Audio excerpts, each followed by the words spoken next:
Romains au chapitre 3, le verset 21. Mais maintenant, Dieu nous a montré comment il nous rend juste devant lui, et c'est là sans l'intervention de la loi. Les livres de la loi et des prophètes l'avaient déjà attesté. Dieu rend les hommes justes à ses yeux par leur foi en Jésus-Christ.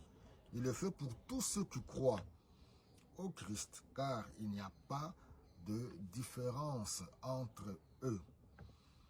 Tous ont péché et sont privés de la gloire de Dieu. Mais Dieu, dans sa bonté, les rend justes à ses yeux, gratuitement, par Jésus-Christ qui les délivre du péché. Dieu l'a offert comme un sacrifice afin que par sa mort, le Christ obtienne le pardon des péchés en faveur de ceux qui croient en lui. Dieu a montré ainsi qu'il est toujours juste.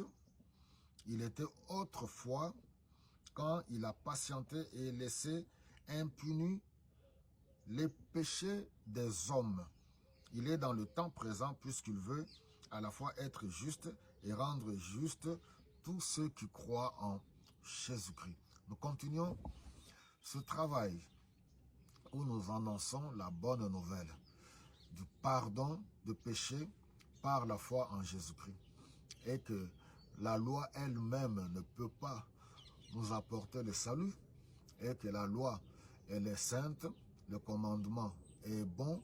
C'était dans le but de nous révéler le mal. Bien que dans l'homme intérieur, c'est-à-dire la conscience morale de l'homme, c'est distinguer le bien et le mal. Voilà une preuve de plus encore à tous ceux qui ont résolu de croire en Jésus-Christ, reçoivent le pardon du péché, sans exception.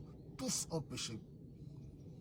Que ce soit les savants, que ce soit ceux qui sont experts en technologie. Leur technologie, nous bénissons le Seigneur pour cette intelligence, pour les exploits, les découvertes. Mais la technologie, la modernité, toutes sortes de découvertes, les exploits, oui, les explorations de l'homme sur toutes les planètes ne peuvent pas ôter le péché, ne peuvent pas résoudre le problème du péché.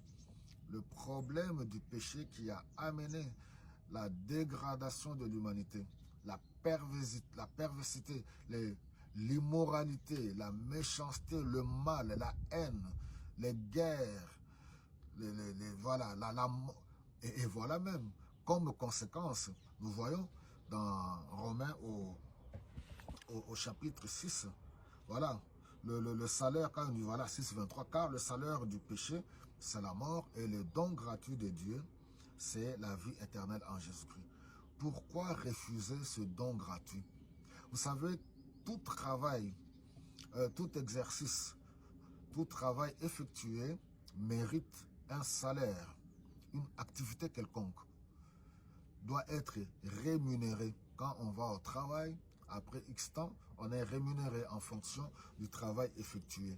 De la même manière, tout travailleur du péché, tout ouvrier du péché a un salaire. Et ce salaire, c'est la mort, la séparation avec Dieu, la séparation définitive avec Dieu. Mais voilà, Dieu dans sa bonté, un Dieu d'amour, qui nous accorde la vie éternelle en Jésus-Christ. Ouvre ton cœur, bien-aimé. Comme j'ai toujours dit, tu vas à l'église, c'est bien.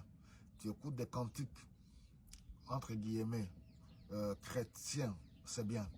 Mais as-tu déjà résolu de te repentir, de te convertir, d'inviter Jésus-Christ dans ta vie comme ton Seigneur et ton Sauveur et changer ton mode de vie, ton style de vie, être consacré à Dieu, guidé par le Saint-Esprit, rempli par le Saint-Esprit, abandonnant le péché, abandonnant le mal et vivant dans l'amour de Dieu et l'amour du prochain. Soyez tous bénis au nom de Jésus-Christ.